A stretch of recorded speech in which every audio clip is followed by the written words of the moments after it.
il est prévu que non seulement nous puissions prévoir des emprises, mais également un recul suffisant pour ne pas qu'une personne en sortant de sa maison se retrouve directement sur la route. Donc c'est ça l'esprit et ce sont les orientations que nous voulons donner à la commission d'expropriation qui est en train de travailler sur la question des expropriations. On ne puisse pas quelqu'un qui sort de sa maison, il est directement sur la rocade. Ce qu'on voulait voir ici, c'est une œuvre artistique. Et ça doit faire partie du patrimoine culturel du pays pour dire « Ah, la rocade, ça fait beau, on roule avec joie ». C'est important de rappeler que nous, l'urbanisme, nous allons élaborer un PPA, un plan particulier d'aménagement urbain, pour justement éviter que les emprises et tous les espaces tout au long de la rocade nous rappellent le mauvais souvenir de Kingasani Yasuka.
C'est le DG de l'AID, l'ingénieur BPC.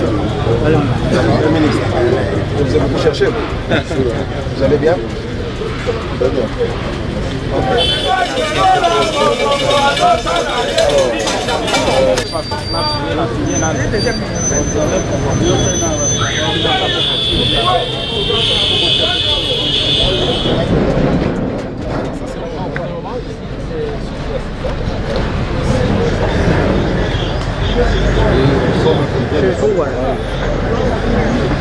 Ici, l'idéal serait de pouvoir ceinturer, n'est-ce pas, toute la ville.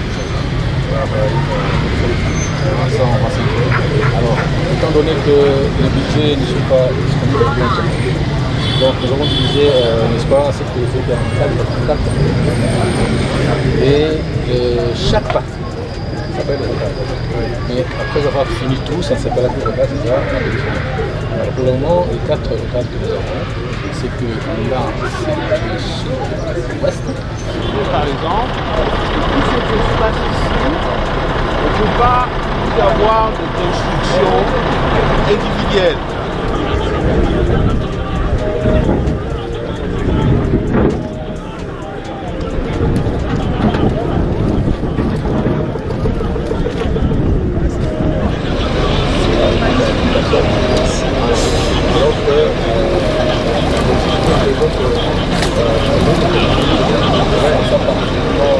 Nord-ouest, on passera nécessairement par là.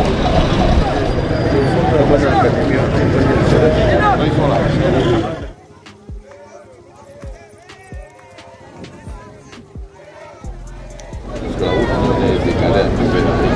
C'est ça.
ça collecte avec... mais le tracé, c'est déjà ici. Là, ça sera un pont. Là, ça sera... Comment ça s'appelle là-bas? Mais légèrement, c'est ça qu'on dit, c'est la partie là-bas.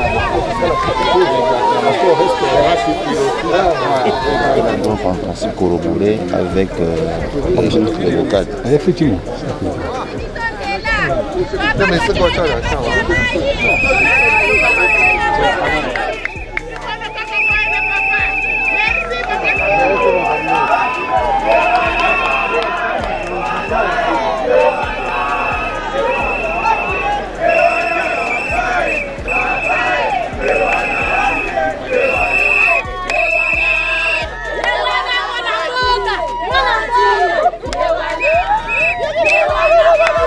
La commission attendrait cette décision pour intégrer ça rapidement.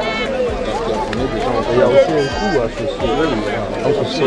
Pour ça, il faut plusieurs phases. Faites ce que vous faites. Et ça, c'est une orientation. Mais la décision doit être prise. Parce que sinon, après, ça sera mal.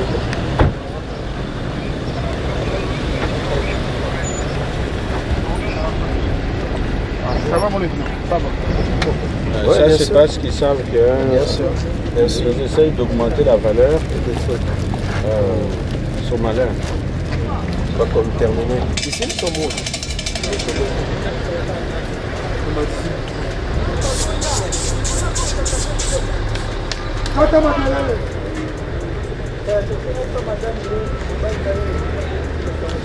Je ne sais pas si on peut faire la même chose dans le haut. Non, mais bien sûr, tu peux me sauver. C'est pas évident. Non, ils ont des titres. Non, mais les titres, là, c'est donné sauvagement. Ils ont donné des...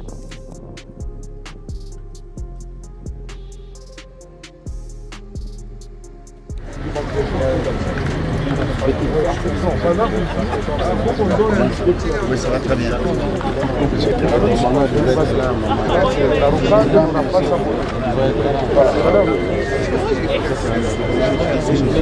Arrivé à ce moment-là, C'était entendu avec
Est-ce que c'est ça? Alors, ici, les gens, c'est aujourd'hui.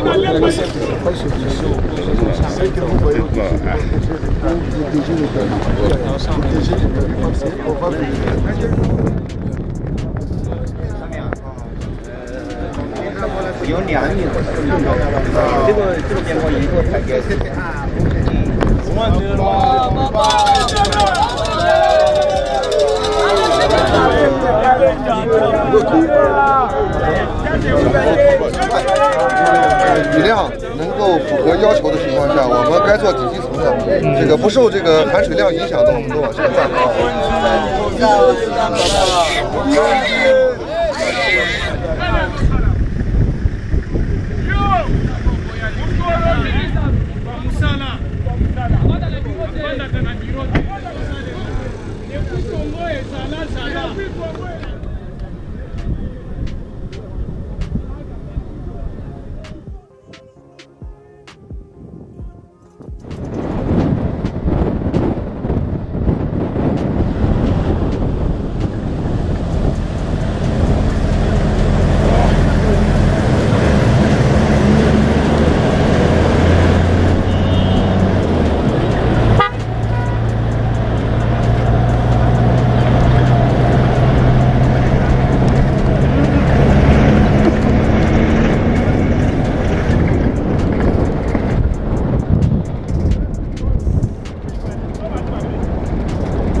Ils vont attendre les coups au bas pour le collecteur.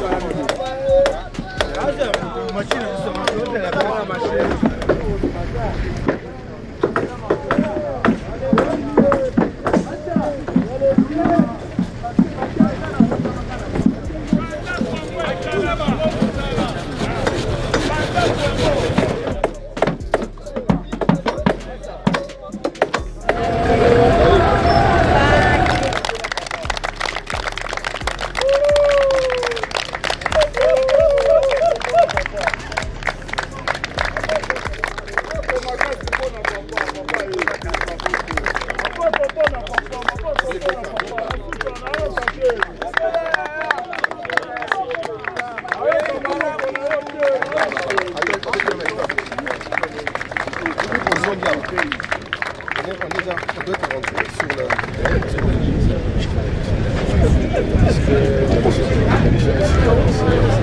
L'OVD, parce que c'est ça la démarcation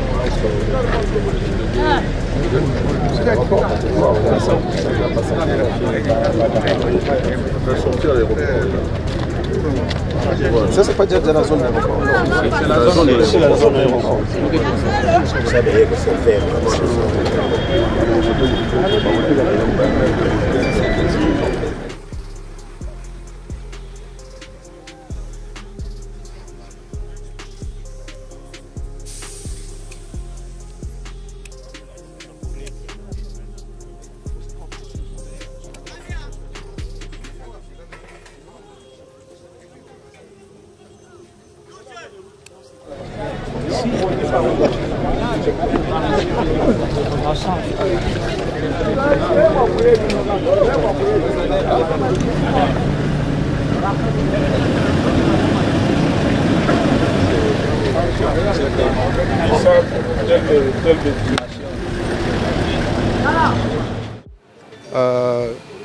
Une visite d'abord, pourquoi?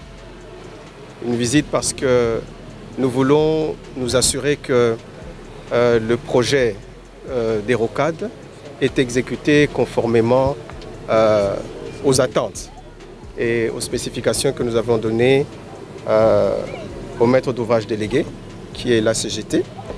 Et vous allez remarquer qu'aujourd'hui, nous sommes accompagnés de nos deux collègues, le ministre d'État, ministre de l'Aménagement du Territoire, le ministre de l'Urbanisme, ainsi que tous les intervenants, c'est-à-dire l'entreprise CISC qui exécute les travaux, ainsi que la mission de contrôle. Et la présence de tout ce monde, c'est lié au fait que nous voulons nous assurer de la qualité des travaux qui sont exécutés. Il faut savoir que le projet de rocade est un projet qui est suivi personnellement par son Excellence Monsieur le Président de la République, qui nous a assigné le devoir de faire un rapport au Conseil de ministres tous les trimestres. Et donc, nous sommes aujourd'hui à la deuxième visite que nous effectuons ici sur les rocades sud-ouest et sud-est. Et donc, pour répondre de manière directe à votre question, c'est de nous assurer de la bonne exécution de ce projet. Nous ne sommes pas encore au stade des décisions, mais nous avons échangé avec les collègues. Comme vous voyez, le ministre de l'Urbanisme qui est là, de l'Aménagement du Territoire, c'est que nous pensons que c'est un projet qui doit s'inscrire dans la durée et dans une vision d'extension de la ville de Kinshasa. Nous savons que la tendance actuelle, c'est de vouloir, les populations ont tendance à vouloir se rapprocher des infrastructures routières. Mais pour que nous puissions répondre aux normes en la matière, il est prévu que non seulement nous puissions prévoir des emprises, mais également un recul suffisant pour ne pas qu'une personne en sortant de sa maison se retrouve directement sur la route. Donc c'est ça l'esprit et ce sont les orientations que nous voulons donner à la commission d'expropriation qui est en train de travailler sur la question des expropriations. Mais comme je vous dis, cela fera l'objet de décisions une fois que le Conseil de ministres se sera prononcé sur la question. Depuis le début de l'année, nous avons lancé un certain nombre de projets. Nous avons commencé par le projet de la route de Kisangani, la RN4, entre Kisangani et Beni. C'était pratiquement au début de l'année. Par la suite, nous avons également lancé les travaux de la route nationale numéro 1 dans son tronçon compris entre Ngouba et Mbujimai. C'est à peu près 800 km qui vont être construites. Et ensuite, nous avons lancé également la route entre Kalamambouji et Kananga, qui est déjà en cours de construction. La rocade, sur lequel nous sommes. Et nous avons l'intention aussi, dans les jours à venir, lancer d'autres grands projets d'infrastructures routières, tels que la route qui va relier Kananga à Mbujimai, mais aussi la route qui va aller de Bukavu à Goma. Je voudrais rappeler qu'en cours déjà de travaux, en cours de construction, nous avons la route nationale numéro 5 entre Bukavu et Uvira qui est déjà en construction. La route aussi également entre Chikapa et la frontière angolaise au niveau de Kamako. Donc peut-être que je ne suis pas exhaustif dans tous les projets que nous avons lancés, mais c'est pour dire qu'aujourd'hui, la République démocratique du Congo est un pays en chantier. Nous comptons, sous l'impulsion du chef de l'État, moderniser l'ensemble de notre réseau routier, c'est-à-dire que nous voulons, dans le cadre de notre programme quinquennal, pouvoir connecter l'ensemble des territoires de notre pays. Tous les chefs-lieux de territoire doivent être reliés par une route asphaltée. Et donc ça, c'est un projet qui nous tient à cœur, qui est vraiment, qui cadre avec la vision du chef de l'État et qui permet en même temps non seulement de connecter les chefs-lieux de province, mais également la connexion vers l'extérieur. Notre pays a 9 frontières et donc il faudrait que la connectivité se fasse tant au niveau de l'extérieur qu'au niveau intérieur. Voilà pourquoi nous tenons absolument dans tous ces projets à être accompagnés par nos collègues. Parce que c'est vrai que l'on dit que là où la route passe, le développement suit. Mais quand on parle développement, il faut que ce soit un développement qui soit coordonné, un développement qui soit planifié. Voilà pourquoi le ministre de l'Aménagement du Territoire qui est là, qui pourra aussi dire un mot par rapport à la contribution justement de son ministère, mais également le ministre de l'Urbanisme qui doit s'assurer que les choses se font dans les règles de l'art. Dans cette problématique de désengorger la ville-province de Kinshasa où tout le monde va dans la même direction. Mais là, pour une fois, on est parti de la Gombe. Là, on se retrouve presque à la partie est du pays, sans passer par Barumbo, moins encore Ngaba, Yolo, Limete. Mais on a parcouru, je crois qu'on est là, ce qui est une première. Pour celles et ceux qui ne savent pas, c'est cette façon de faire pour désengorger la ville-province de Kinshasa, qui permettra à ce que de contourner Kinshasa, mais en ce cas. Donc je suis très content, je tiens d'ailleurs à féliciter mon collègue le ministre de l'Infrastructure et tous les services qui sont sous sa tutelle pour ce travail de titan. Lorsqu'il a été présenté ce dossier au Conseil des ministres, mais nous, en tout cas, nous pouvons rentrer avec joie pour témoigner auprès de tous les autres collègues qu'enfin la rocade n'est pas une utopie. C'est bel et bien une réalité parce que là, nous venons de rouler sur ça. Alors, la question de l'aménagement, comme les collègues l'ont dit, c'est qu'au-delà de la route, il faut donner vie à ces routes-là. Donner vie veut dire essayer de jeter des jalons en termes de planification pour les occupations des espaces qui sont tout au long de la rocade. Et c'est un effort qu'on va faire non seulement ici, vous avez suivi tous ces projets qu'il a déjà lancés sur l'ensemble du pays, où on va dans le même élan accompagner tous ces projets qu'il a dit, mais pour ce qui est de la rocade, au-delà des expropriations, parce que la route, il y a une largeur qu'il faut respecter, il y a une commission qui a été instituée sous son autorité, mais nous allons intervenir juste après les emprises pour ce qui est de la chaussée qu'on doit jeter, pour les traversements, mais aussi préparer pour qu'on ne puisse pas, quelqu'un qui sort de sa maison, il est directement sur la rocade. Ce qu'on voulait voir ici, c'est une œuvre artistique. Et ça doit faire partie du patrimoine culturel du pays pour dire, ah, la rocade, ça fait beau, on roule avec joie. Mais quand on roule avec joie, il faut regarder de part et d'autre. Mais quand les constructions, les ouvrages qui sont tout autour de la rocade ne répondent pas, je ne voudrais pas que mon collègue tombe, fasse une crise cardiaque parce qu'il va se dire, mais la rocade n'a pas été une œuvre artistique comme le chef de l'État l'a voulu. Mais c'est devenu, voilà. Donc le but de notre intervention à ses côtés ici, au cours de cette mission, c'est d'élargir la réflexion. Vous savez, le gouvernement, nous travaillons dans l'interministérialité. Ce sont des matières transversales qui touchent le sectoriel. Et donc nous sommes là. Et comme il a dit, on ne peut pas s'avancer parce qu'il y a des choses que le Conseil doit prendre acte. Il y a des décisions qui vont intervenir. Aujourd'hui, nous sommes venus d'abord pour voir ce qui se passe.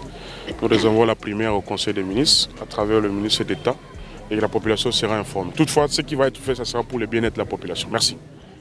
Je crois qu'il est important de rappeler que ce projet entre dans une vision intégrée et globale de son Excellence, Monsieur le Président de la République. Donc c'est un projet qui rencontre l'interministérialité. C'est la raison pour laquelle nous sommes ici et nous remercions notre collègue qui nous a associés à cette visite d'inspection. C'est important de rappeler que nous, l'urbanisme, nous allons élaborer un PPA, un plan particulier d'aménagement urbain pour justement éviter que les emprises et tous les espaces tout au long de la rocade nous rappellent le mauvais souvenir de Kingasani, Yasuka, où nous voyons les populations très proches des routes. Donc c'est un travail qui va être fait en commission et nous avons fait des observations pour qu'on tienne compte des emprises d'une part et des reculs aussi d'autre part. La loi exige notamment pour les reculs c'est 5 mètres et pour les emprises ça peut aller de 5 mètres à 50 mètres. Mais au-delà des emprises, nous voulons définir aussi des zones d'intérêt général sous forme de parcs industriels, c'est-à-dire que vous avez un terrain, soit l'État vous exproprie, si vous gardez le terrain, ensemble avec l'aménagement du territoire, nous allons vous dire ce que vous allez en faire. C'est pour éviter des constructions anarchiques tout au long de la rocade. Donc voilà un peu ce que je pourrais dire en résumé.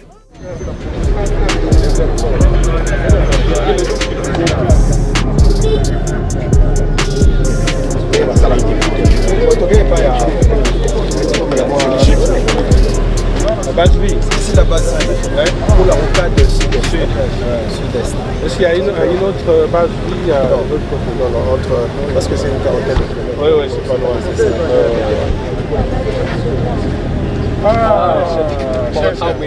C'est loin.